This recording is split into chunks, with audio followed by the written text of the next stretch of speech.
All right, so it's morning number 2, just getting back in here. You know, and this is normal. I talked about them a little bit yesterday. We've had a few little parts dilemmas, but we're working through them. Sarah's on her way back down to Billings, and it's not like just run to the parts store.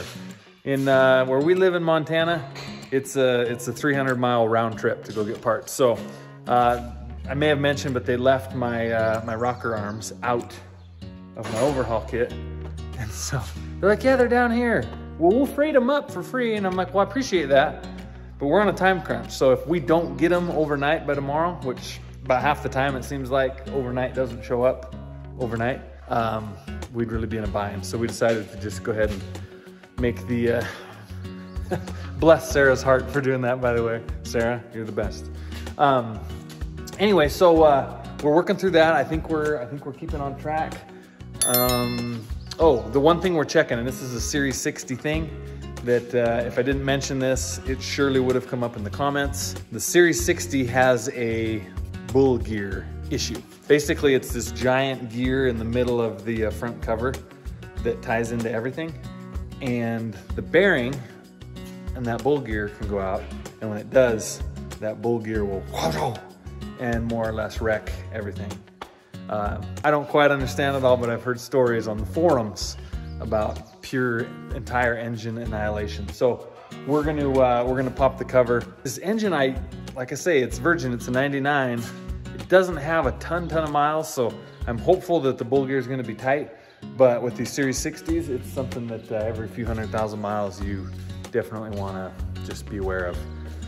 Because they don't just boom go out. They get loose and looser. But we're gonna cross our fingers and see what shakes here. So let's see, day 2. What else, Jimbo? What do we got? What's kind of the plan for today? Do you mind sharing? With cleaning the block, making service, tapping up bolt holes, the head bolts. Sarah's getting a tap for us too. That's one of my. I've been meaning to get a set. Right. I'm sorry. It's alright. You're not gonna have that one in the set. Yeah. Once you get, you only go up certain size. Gotcha. So a lot of cleaning. Up the liner. Holes. And then we got to rebuild the cylinders, right? Build piston packs, what I call it. Piston packs. So you drop them in. If you call it, that's what I call it, huh? Right. That's the official. So that's kind of the overview. That's the word I was looking for. Sometimes words escape me. Do words ever escape you? Oh, God. James has been so good. In fact, he's like, I'm not gonna swear while I'm here. I'm gonna keep it. I was like, well, we can edit if we need to a little bit. He's been so good. I haven't heard a single slip. You'll ask him something and he's like, what were you saying yesterday? Oh, give me a second. I really have to think about what I'm gonna say. And you guys, we laugh about that, but it's appreciated. It's good.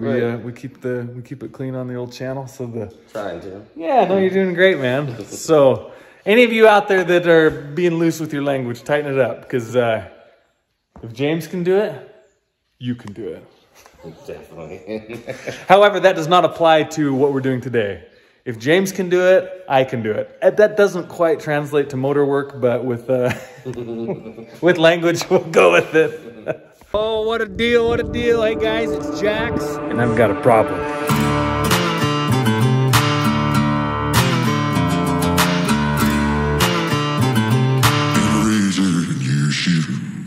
Here's a little something that James just pointed out. There's RTV being used on this pickup tube, which is bad because it can, if you get RTV, of course, when you squish it, it squishes out this way, which is this stuff, right? See that? It squishes that way, but so it also equally squishes in. Then he told me a story about one time, these are the oil nozzles, these spray oil onto the pistons to cool them down. He said he took one apart once that was smoked, and there's a little string of RTV hanging out of the end of this little nozzle, which is why it smoked. So anyway, somebody was in here at some point doing that, and they did a big no-no. So there you learned something.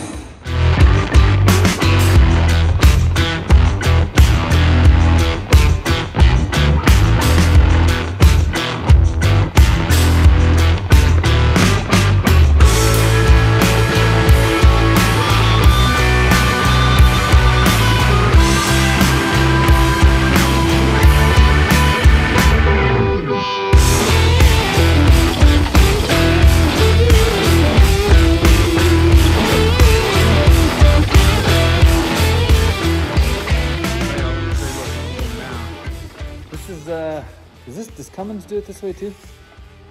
What? All in pieces? Yeah, they do. So this is the difference. This is why James believes that every single rig should be Caterpillar. Yellow or nothing, okay? So when you get a Cat, you call it a liner pack, right? A liner pack, it's you get the liner and you get the cylinder, the connecting rod. It's all in one piece. So that when you get it, you put the whole thing in all together, right? You just whoop. So he's having to build these, assemble them. So they give you all the pieces and the parts, but you got to assemble them. More time. Yeah. So you got the piston rings, you know, the snap rings that hold the, what do you call it? Wrist pin. Yep. This is the wrist pin right here. Yeah. So that's the wrist pin. That's the snap ring that holds the wrist pin in, which holds the connecting rod to the piston. That will go inside the liner. And then we drop it all in one unit. Yep. And then these will connect to, if you're mechanical, you know, if you're not mechanical, the crankshaft. The crankshaft sits along the bottom of the engine. All those connect to it. The crankshaft spins. Pistons go wild. Right? Just like that. And anyway, so a little more labor is involved. The Caterpillar way is the best way. But it's also the pricey way. But what you probably have tied up in labor building these, what you save in cost. True. So let me show you a few more things. This isn't too much repeat information, but they neglected to give me my new Rocker Arm Assemblies. We don't exactly know what's going to come in those assemblies. Sarah's in Billings. She'll know long before we do. But I assume for $3,000, it's the entire everything. All of this, I would hope. If not, I'll be sorely displeased. Jimbo, I will not be happy. Yeah. So, anyway, so hopefully I cleaned all this up, probably for no reason. But anyway, that's that. We didn't know. We didn't know. No, you're right. We went through the parts list and saw things are missing. These babies are the Jake brakes, and of course they're good to go. But anyway, the injector. So here's the deal. If you're wondering, some of you, I'm going to address this because some of you are probably wondering, what are you doing? Why aren't you getting new injectors? And I may have mentioned this earlier in the video. If I did, I'm sorry. You have to hear it again. I put these injectors in just over a year ago. So they're a year and a half old, but they have so few miles on them that I'm putting them back in. We did send the missing injector. We sent back down to Billings. And we noticed a few weird things about it. On the one that's gone, this edge right here just had some really weird pitting, and it just looked funky. Looked like it had a little funk in the trunk. And also, this is the inlet. This is where the fuel comes into the injector right there. See how it's a circle with a screen, and it has like this nice little square, whatever that is, around it. See how they have that little square around the circle? The square on that other one was all funky too. It was weird. So anyway, we're gonna replace that one injector. These have very low miles on them. And here's the old cam bone. This was another thing we kind of agonized over. Made some phone calls, talked to a few other, what do you call them, experts in the field? I don't know. I guess in there, yeah, we'll call them technicians. Some other diesel technicians. There you go. Detroit diesel. And they were Detroit guys specifically. There's a couple little spots. See that there? It's not horrible. It's still really smooth, but it has that blemish. Pitting. So here's the thing about that. The book says that's okay for Detroit, for Cummins, and for Cat. Cat even said it was okay. Oh. So I'm of the mind, and Jim Bohannon is of the mind that, we have it out, let's replace it. Well, we called, and on the whole Detroit network for genuine Detroit parts in the country, they're unavailable right now. So whatever that means. So we don't have one, a new one.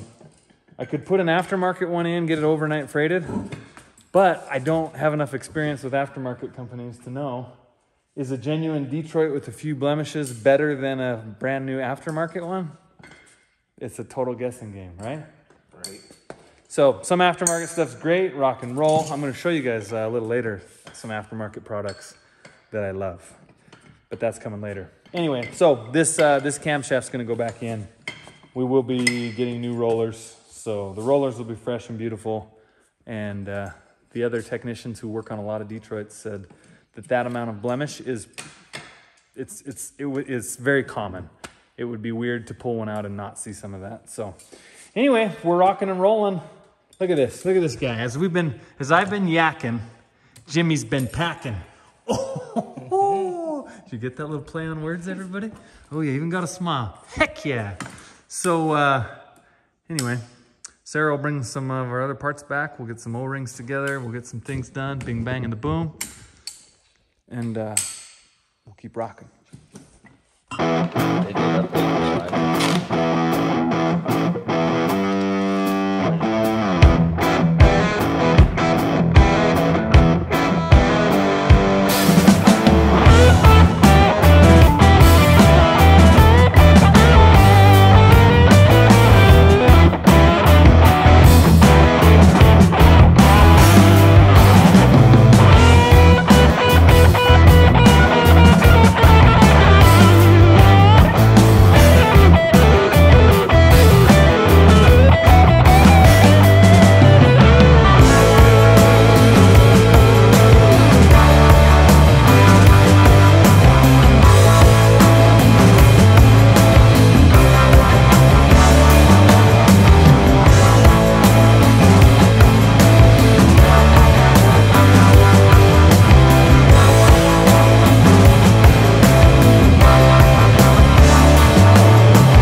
Lash just showed up and she's a little upset with Freddie. Because, what did Freddie do? He said if I wanted to feed the ducks, he'd give me all his money. And then when I got back, he said I want Monopoly money. You guys are still playing Monopoly, right? Yes. So you get to have all of his Monopoly money at least. So Freddie's basically bankrupt now in Monopoly. Because every time we start over, every time we do it, he just starts over and we all just have a normal amount of money. Can I tell you something I want you to remember for the rest of your life, both of you and Freddie? If something sounds too good to be true, it is. You know what that means? It means if you hear something that sounds amazing, like Freddie's gonna give you all of his money if you feed the ducks for him. All of his money? Does that sound too good to be true? Yes. Sounds too good to be true. So, if it's too good to be true, Freddie, then what? Huh? Were you listening? If it's too good to be true, then it is. So if somebody calls you and says, hey, I just found this really easy way to make $20,000 a month, run away. Because it's too good to be true. I also teach her job purpose. They don't quite follow, but you'll understand as you get older. Hey, and you guys out there in YouTube land, remember that. Too good to be true. Like when I found a guy that said he'd come out and overhaul his truck. No, that actually was true.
Quick little update.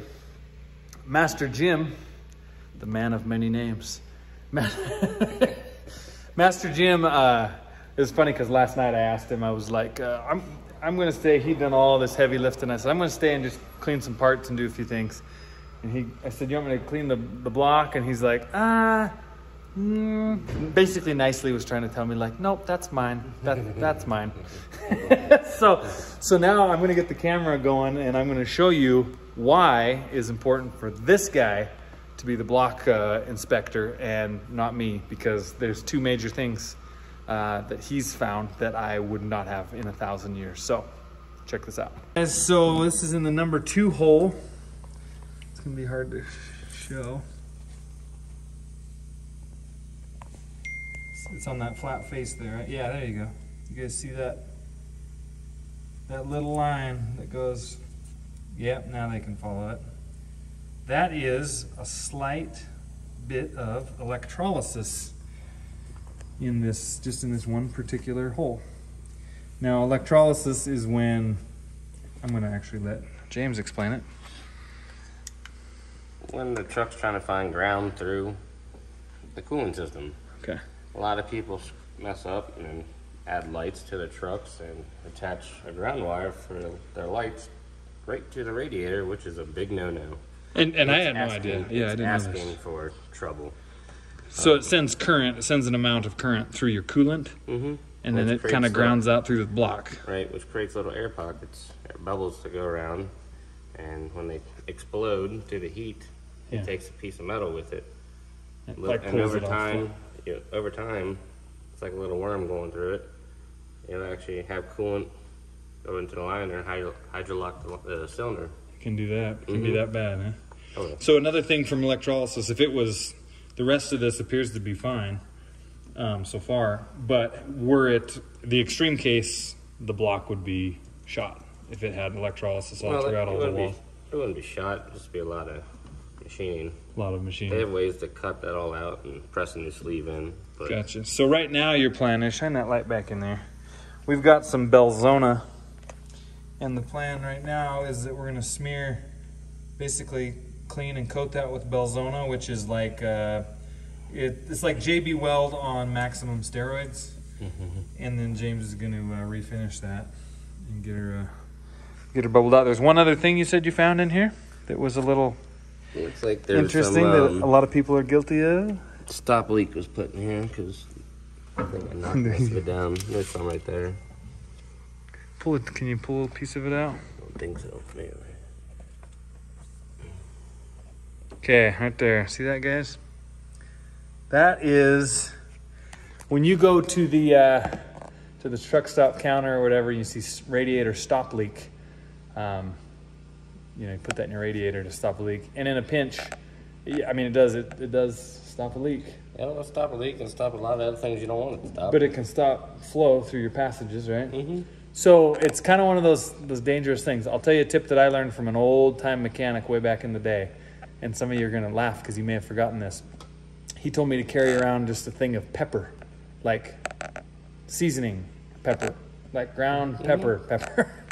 And he said, you know, put a few tablespoons of that in if you got a little seep, and that pepper finds its way to the seep and actually blocks the seep in an organic way.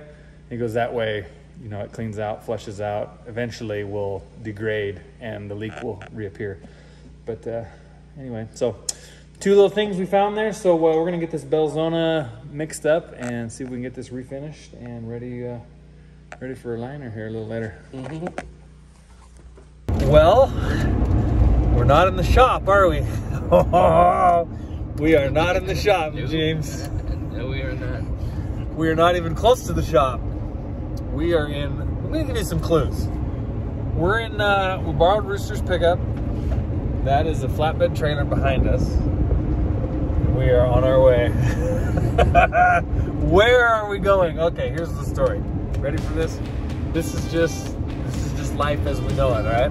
So we're sitting at the shop, and Sarah calls. She got all of our parts. She picked up a lot of parts today for us. Ran all over Billings, picking up O-rings, oil pump, injector, even tap, right? Tap, yes. No, to save time. Right. Save time so we can continue working. So to save time. So she went and did this so we could keep working today. And then she calls and says, hey, the Suburban is acting awry. And bless her heart, she's like, well, it's just stuck in first gear, so I could keep going towards home, but I can only go like 20 miles an hour. And you gotta understand, she's basically 140 miles from us.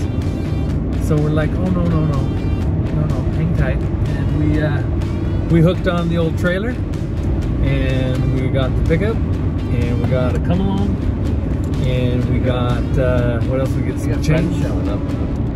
Yep. And we were thinking, we're like, how are we gonna get this on? Because if any of you have ever come along winched a half-ton sized vehicle onto a trailer, not really fun. No. The old handle on the come along just ain't quite long enough. So then I realized I got a buddy down here, and I just texted him, and he's like, yeah, I'm there. So you're gonna get to meet a friend of mine, and we're gonna see if we can get this Suburban. We're gonna use this pickup and a chain and kind of side. You'll see. Better that I just let you watch and try to explain it to you. But we're gonna get that burb up on the old trailer. I think this every time that the Suburban goes down. It's got like 300,000 miles on it. You guys know me. I'm a cheap man. And this is a 2005 Suburban with a lot of miles on it. And every time it breaks down, I'm like, this is probably the one. But then it turns out to be something that's, yeah, it's simple enough that you're like, nah, we better fix it and just keep it running. And I just put new tires on it. So I'm hoping that this is just a simple something. It's not a catastrophic death blow to the old burb. I don't have a mechanic around it. I know, if I only had a mechanic, right? Maybe we should go pick up an automatic transmission while we're down.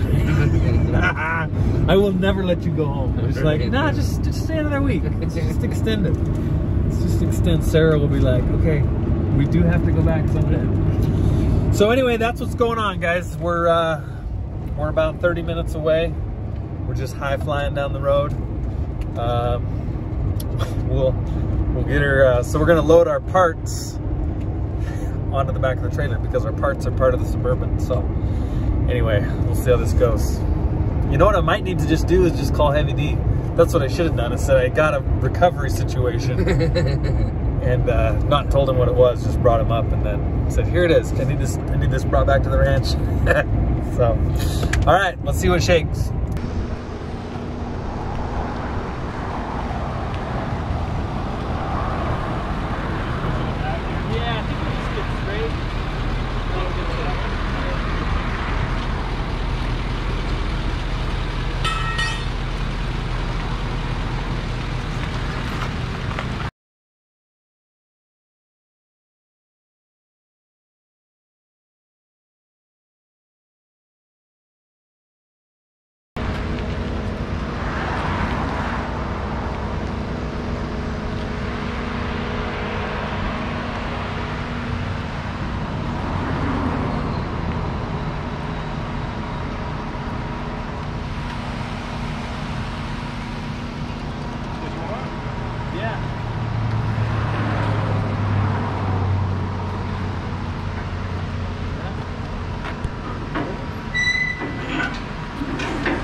Yeah, I'm gonna see if this somehow maybe will go and actually going to drive. Okay. Let's see. One more thing.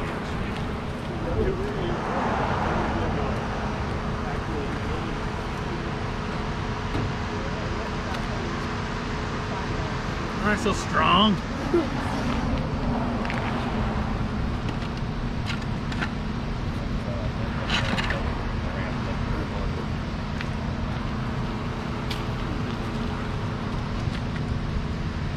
Here to help, Jackson.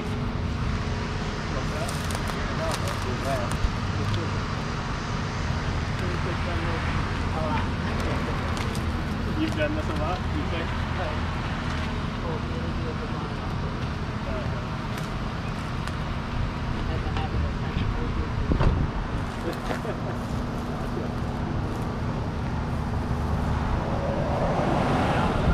Oh, come on, I was like, all of a sudden it goes. If that had happened, to be honest, I would have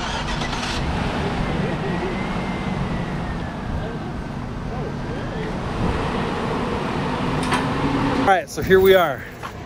We just got it in position. I've got one of the best little camera girls that ever lived. What's your name?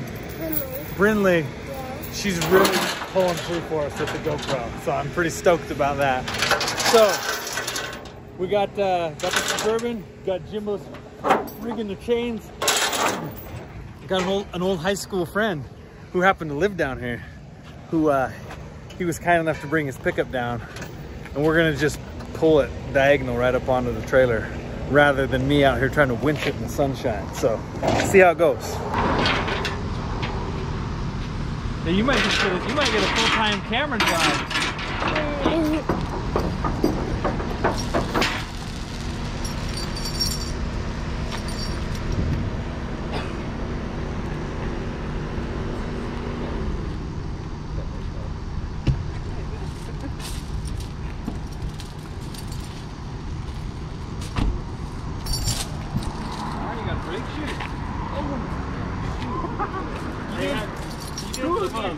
Two of them, dang it.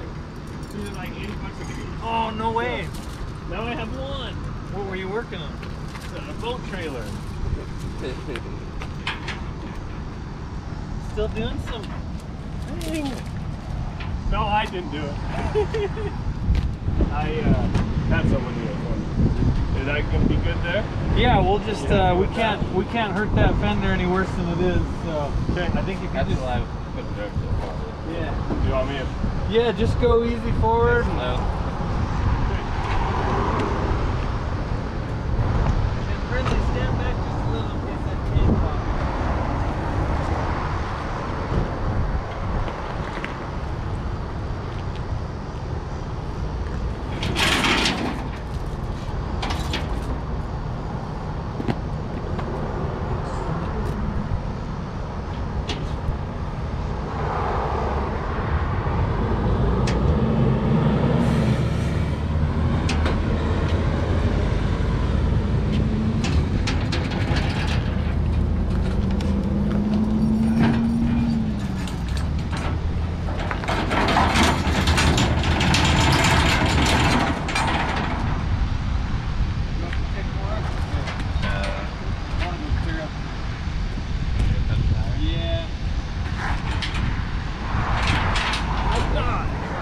So let's go this way. Is it doing it right? This way.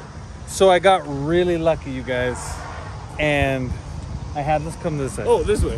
My shiny head. The glint of the baldness. So this is McKay and Brinley. Oh yeah. And they totally saved the day today because I brought this little come along and a couple boomer winches, which you get about that much at a time. And I was fully prepared, but as I was going, I was like, Marbum. That's his nickname. His name's McKay, but I always call him Marbum. I won't bore you guys with the details of how he got the name Marbum. Does your family know? No. Nobody does? You didn't tell me. It's like you don't even know? You and Jameson. That's Does he still call you Marbum? Yeah, oh yeah. Do you want the world to know? No. Okay. It's nothing bad. It's good stuff. Anyway, we grew up. We were great friends. Went to church together. Played sports together. Just grew up. We even irrigated together. Oh, we were both fellow irrigators back in the day. Did you know that? Yeah, we used on motorbikes and I wrecked once. Yeah. I had to lift the bike off. Remember you were stuck? Yeah, that's right. So we've got good times. So I knew that McKay owed me one because I lifted that motorbike off him years ago, and so I just turned in my token here, and he came back and helped me. So super good luck. Nice job on the filming. Give me 5. Boom. Boom. Double 5s. We're gonna strap this thing down and get back to building this motor. Well, you guys, we made it back. Just a little bonus adventure, right? You can't ever turn down a bonus adventure. We made it back, end of day 2. We got a little bit waylaid. The plan would have been to drop these in and roll in the main bearings. The main bearings are, anyway, well, they're not for those, but anyway, it's bottom end work that we would have done today probably, but we got a little waylaid, and that's just the way it goes sometimes, right? You just gotta run with it. So recap where we sit today. Spent a lot of time today in our abbreviated day getting on top of our parts situation, but James has got this so clean on top of here. It's pretty sweet.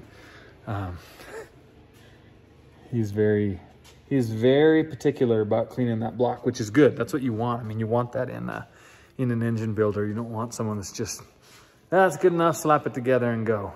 Because I want this engine to last for another 20 years, you know? So, can you imagine that?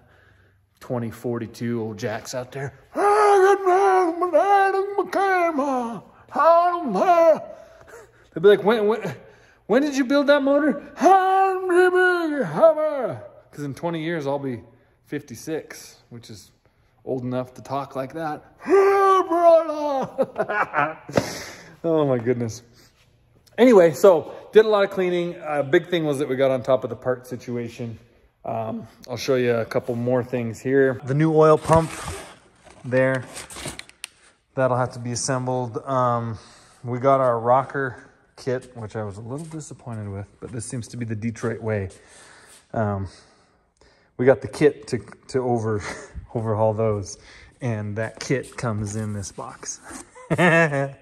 So a lot of assembly there. That's all right. That's all right. So we got that.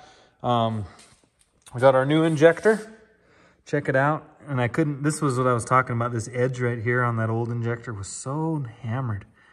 And I know that's not necessarily what the issue was, but anyway, this one looks nice and clear and clean. Got our cam seals for when we go back together. Injector O-rings. Should be another package at home waiting for us with 6 more O-rings from Wyoming. We got our new injector oil nozzles for these basically squirt oil on the pistons to keep them cool.